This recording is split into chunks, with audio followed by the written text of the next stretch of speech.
judging the title of this video, you're probably like, what the fuck? I too am like, what the fuck? Oh, hello. So if you are new here because of this strange video title, please know that most of my content is about spirituality, about healing, about the quantum field, about wellness, personal development, traveling, van life, farm life, Arlo, horses. So keep that in mind. I was in the hospital again a few days ago. Hopefully it's not too windy right now. And I uploaded my last video that I uploaded. That was taken the day of the hospital incident, before, obviously. So it's been a few days since I've made a video here. What happened was, if you guys know Duchess is my cat, kind of. She's adopted me. So my van was having drain issues, and you're not supposed to put drain declogger down a van sink. I know, I'm very well aware. And I did it anyway because I was so over trying to figure it out, and it's stressful in a small environment when you have dishes piling up and so I was like, whatever, I'll fix the tubes if I have to fix the tubes one day. And so I put the Drano in, and then I was going for a trail ride, and this cat kept jumping in my van, and I didn't want her in there because of what was in the sink. And so I put a lid, like my pot lid for my perfect pan. So I have two of the same lids, and for like the pot and then the pan, because if you know the company, like all you need is the pot and the pan, and I really like it. I brought it all the way here to Italy from the United States. Anyway, I put the pot on the sink to keep her out of there. And then it knocked over. She knocked it over. And I fixed it. And I was like in a hurry to go on a trail ride. And I forgot about it. And this is where I know, this is my fault. But it happened. We make mistakes. This one could have cost me my life. And that's why I just I'm in shock. So I made dinner that night. I made a great dinner too.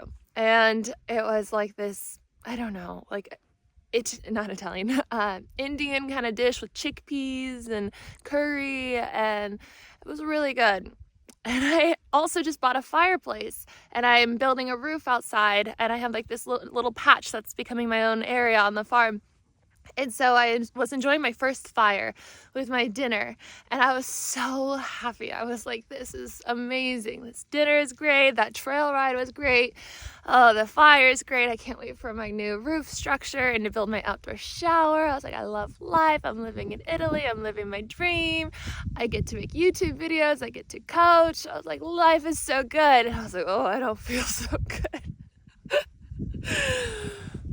I started noticing sharp pains in my stomach, like a really sharp pain. After my friend came over, and we enjoyed the fire. And while we were sitting together, actually, I was feeling a bit nauseous, and I was like, maybe I'm just really dehydrated or something. And so then they left, and then I went in my van, and I was like, oh, sharp pains. And I was like, oh, what's going on? And then hopefully maybe I'll move if it's too windy. And then I had the aha moment. I was like, oh yeah, my dinner was laced with Drano because the lid fell in, and then the lid must have dropped whatever was left on there in my dinner. And I thought maybe it was the other lid that I had, but it was not the other lid, and because they look exactly the same, and I fucked up. And I was like, okay, maybe it's not that bad. And I was texting my friend. I was like, okay, so this happened. And then they were like, here's poison control, call poison control. I called, was on the phone for 20 minutes, and no one answered. And it was all in Italian anyway. And so I was like getting worse and worse. And then I was getting confused. I've had confusion once when I was super dehydrated and ended up in the hospital for that years ago. And so I was like, oh, this could get really bad. Like, I need to go now. And so I texted my friend. I was like, ready for an adventure? And we went, and my friend drove 170 kilometers per mile, or per hour, not per mile, per hour. It was gnarly, but I was like so out of it. Like I was laying horizontal, like the chair was fully down, and I was just like looking at all the lights, like the street lights. I was like, wow, what happened? Like I was in complete shock. And they checked me in, they kept me overnight. They gave me an IV to help protect the walls of my esophagus and everything, to hopefully bind things out. They were poking me in the butt, like in Italy they like to do drugs via the butt, not like just like the butt cheek.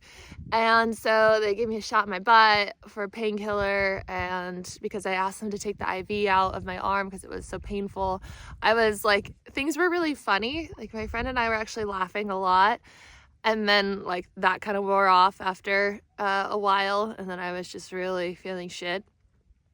And then in the morning they took me to go get a camera shoved down my throat. Traumatizing.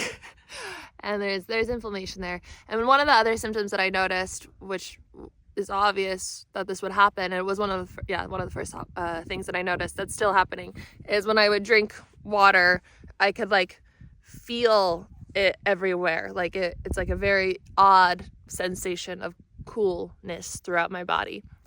Even last night we had a team meeting on the farm for all these wonderful things that are happening in the next year, with trail rides and different packages that we're offering and sponsorships. And I just we're creating our ASD, and so we were all asked to be on the board of the ASD. So now I'm on the board of this nonprofit, which is amazing.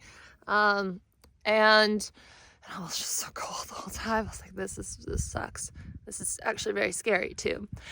And so I've been trying to ponder what the fuck happened and how something so stupid could happen. And if you guys remember, no, we're not playing. No. Come. Sit. We're just gonna lay. Just lay. Good boy. All the way. Come on. Good boy. You guys remember I was in the hospital like a week ago, and I need a MRI on my brain, which it's most likely fine. Like the symptoms aren't super intense, but I have been feeling some offness. And so maybe that's why I was forgetful. And it just sucks to be forgetful for something so life-threatening. And so, yeah, I've been processing and I've been sitting with it. I've been talking with my angels and guides. I'm like, what is going on? And there's a lot to what's going on. And it's all meant to be what it is. I trust that. I trust that I'm okay for a reason. I trust that I'm going to be okay. I trust that I'm just healing right now, and that, it's all part of the process, and that experience of the hospital, everything that happened there was what it was meant to be. And it's a weird thing. It's a vulnerable thing. Like, I know, it just be nice in the comments. Like, I know it was such a silly little mistake.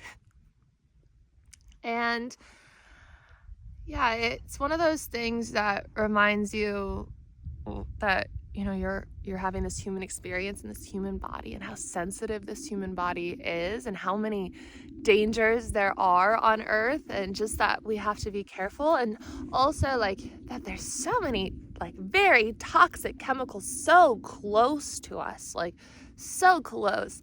And I think, not trying to make excuses, but I think like in a house I would never ever have this happen.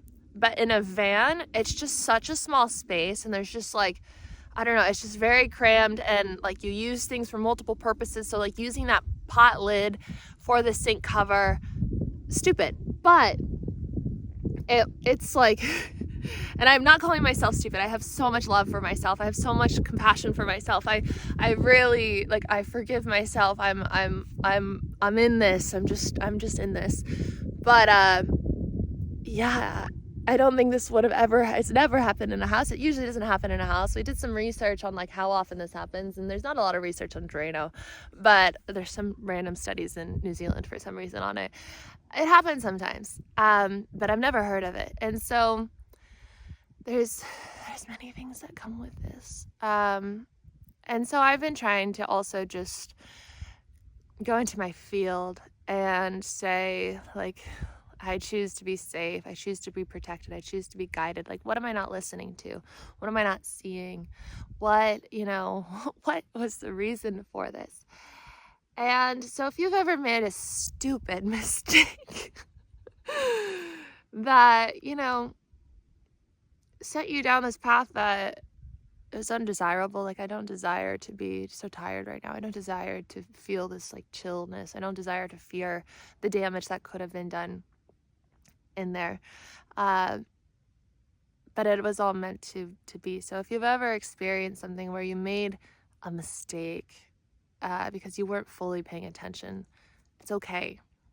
It was what it was meant to be. It wouldn't have been created that way if it was really that harmful to your life. Like, it was actually one of the most divine intervention things that could have happened to you. My car accident 10 years ago, it was the hardest thing that I'd ever gone through. It was so hard. It sent me on a chronic illness journey for 10 years. I completely lost my identity, my sense of self, but I rebuilt and I discovered a whole new part of myself. And that's actually a discussion that we had when I was in the hospital, my friend and I. And he asked, because we all have matching 7 tattoos here, and we're on like chapter 7 of their journey of rescuing these animals and starting the sanctuary here in Italy, because they were going all over Europe, and we all came together during chapter 7. And so and there's producers and stuff who want to work with them for this story of the farm. But for me, he's like, well, what chapter are you in? I was like, I don't know. I don't even know like when my book starts or my story starts, because we don't have to start it from childhood. Like, okay, yeah, like drama in the family and all that stuff. The wind. But we don't have to start it there. And so I was like, where does it start? I was like, oh, it starts at that car accident. It starts when I flipped 3 times off the hill, and when I woke up and I was like, why did this happen? And I knew in that moment that if I was meant to die, I would have died, but I'm here for a reason still. And so if you've had a life-threatening event and you're still here, it's because there's a reason. There's something else you have to do here. And I, at that time, had no like spiritual awareness. I was not on this journey at all. I was not awake to these things at all. But I knew in that moment, I was like, oh, there's a reason for me to be here, and I'm going to find out why. It's going to unfold for me. And so everything is unfolding. No, you're fine. Lay down. I know, we're so close to the stick. We're so far away. Another thing is that discussion that I told you that we were going to have on the farm between me and one of the girls here. It went well. I mean, like, there were things that weren't. Like, if I were talking to myself, it would have been different. I guess that's the best way to put it. We would have gone deeper. We would have been more vulnerable, more honest, more open, more, there would have been more humility. But there wasn't that. However, I, in my own experience, just decided to accept it for what it was. And I decided to just be the first one to say sorry, even though I felt that it was the other way around. But that's completely fine, because now there's peace. And that was my intention, was to have peace. And because I was able to really see like this pattern of what this person was to me and who they were, just representing from my childhood. And then I was able to meet it with love and acceptance and forgiveness, even without having, the apology or the things that I, typically would think you need to let go. I decided for my own self. I decided, no, come here, stop, relax, my child. That person now is showing up as someone completely different. And so people just mirror to you what's going on within you. And sometimes people, human beings, souls, no, Arla, relax. Souls having a human experience choose to be something that they're not at, like, truly to their essence. Like, if we are all love and acceptance at our true essence, and someone chooses to embody like this horrible, mean, manipulative person, or like whatever, a cheating boyfriend or girlfriend, or whatever word I want to use, some kind of horrible boss or whatever. They're just doing that because of the patterns that are still within you, typically from childhood, but often as well from ancestral lines and past lives and societal patterns and all these things. And so it's just your job, your mission here on earth is to heal and heal and heal. And it doesn't matter if other people see that they need to apologize or help you in this healing journey. It's all up to you. And that is empowering, because that means that you have all the power to set yourself free if you decide to let go and to love and accept. And you have to do that with yourself too. And so right now, with this wind, which I'm sure there's a divine purpose for, I choose to let go. I choose to forgive myself. I choose to just go on this journey of healing and to move slow and to open up to wherever this is taking me. Just like every other experience that I've gone through, it was all for a divine purpose. And I don't think I'm dying, by the way. Like I'm not dying. I'm fine. But when you go through things like this, of course, the thought of like, am I gonna die, comes up.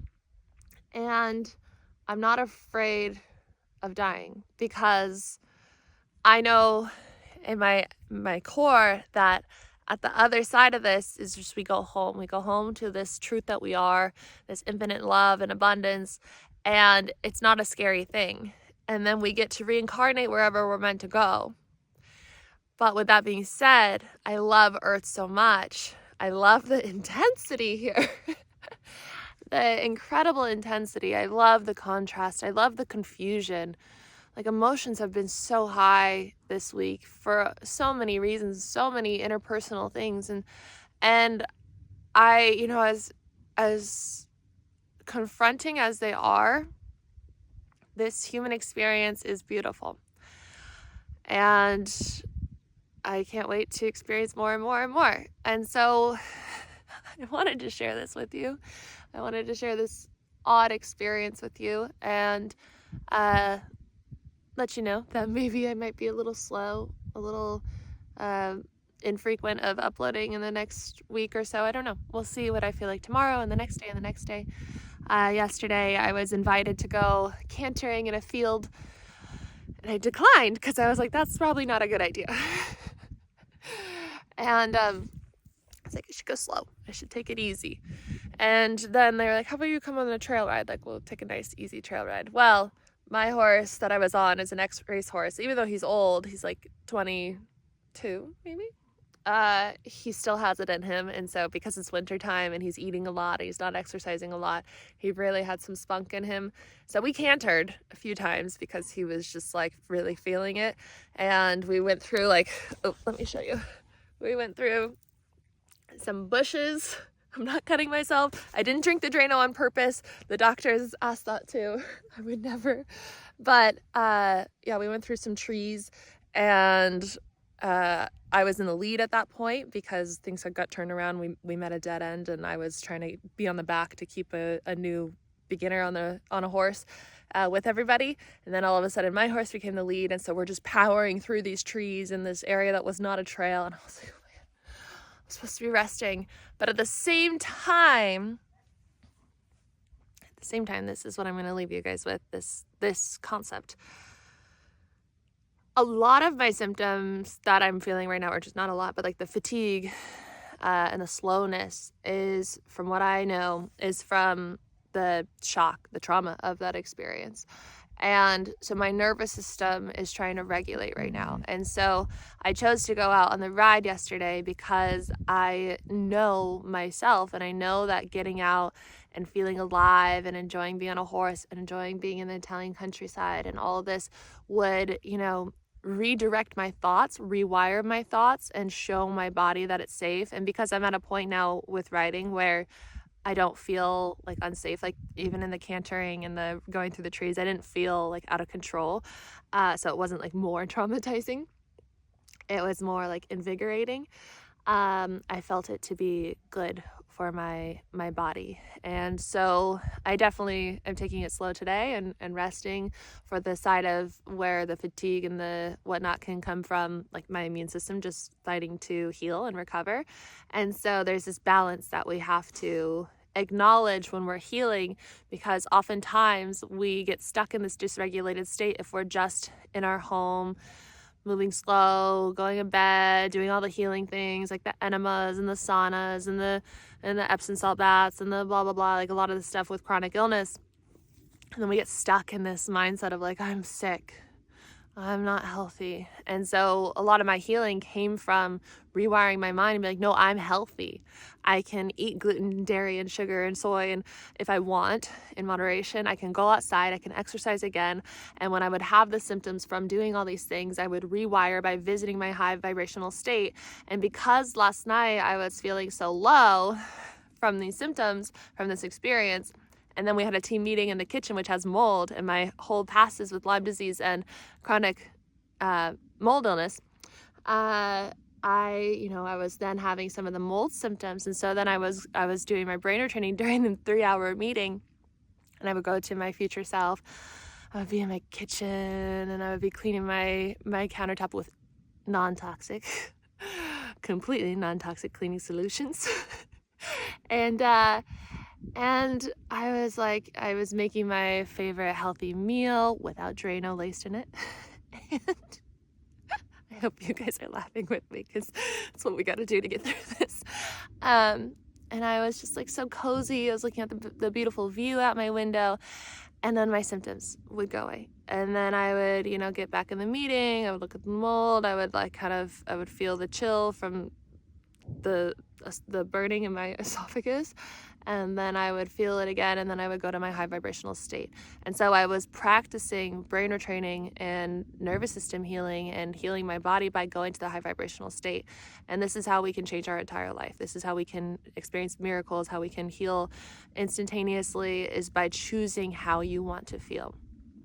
And so right now I'm choosing how I want to feel, but I'm also honoring rest and moving slow and listening and chatting with my angels and guides and doing all these different things. And so this is how I move through these things. It's such an interesting experience. There's still more to ponder with it, for sure. So I love you guys. If you're new here and you don't love me and you think I'm so stupid or something, just be nice. If you're not nice, I don't give a shit, because I know you're just projecting. But I love most of you. I love all of you. But I feel deeply connected to a lot of you. And so if you're here, please let me know in the comments. And if you want to sign up for one of my programs, like the one that I'm talking about right now with Retraining the Brain, I have 21 days to rewire your mind.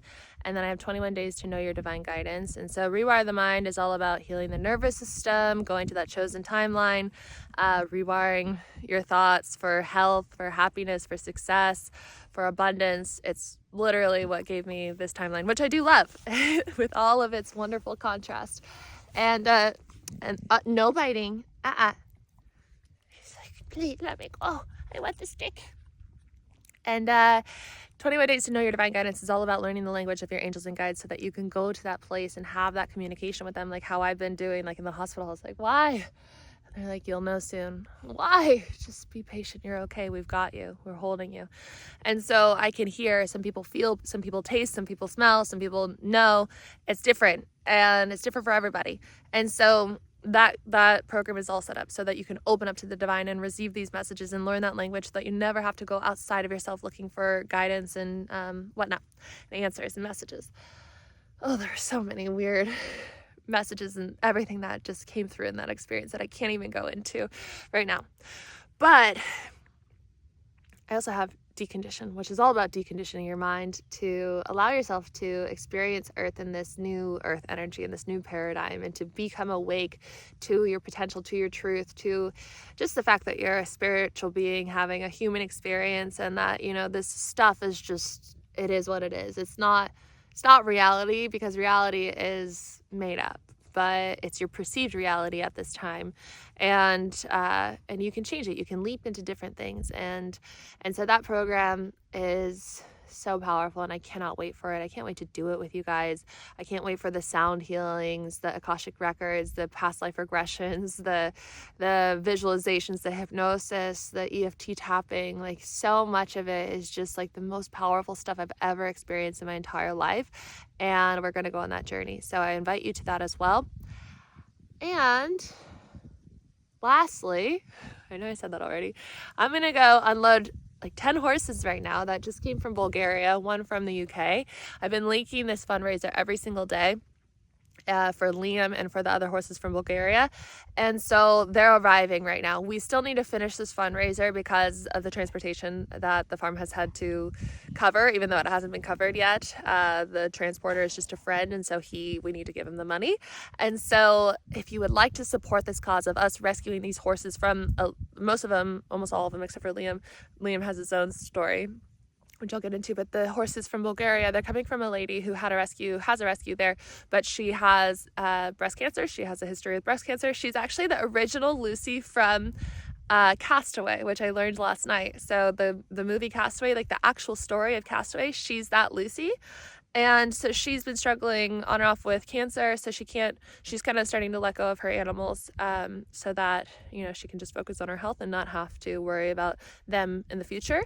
So we are taking on her animals right now, so they're arriving. So we're going to go unload them, welcome them. We're going to put them in their own area, and then in a few days or so, we'll try to merge them with our herd and our other rescue horses that you guys helped me save. So if you guys would like to donate, it would mean the absolute world. I know that it's the holidays right now, and so I think that's why the fundraiser has been moving a little bit slow, but we have a lot of high hopes that this fundraiser will work out, and all the dreams that we were talking about in that meeting last night, like they all start right now with like kind of getting to this level place of out of debt pretty much. The farm, it's not my farm, by the way, as many of you know.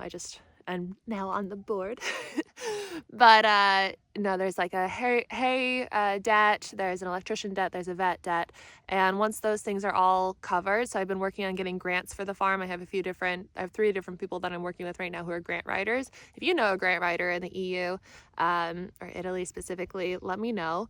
We're trying to get, you know, funding for the nonprofit so that we can get off the ground and really thrive and take care of these animals and make it the best that it can be here for their sanctuary and for their forever home. So, donations, if you would feel called to do so, thank you so much, thank you so much, thank you so much. I love you guys. I will see you tomorrow, most likely. Arlo, you say goodbye. Zima, over there.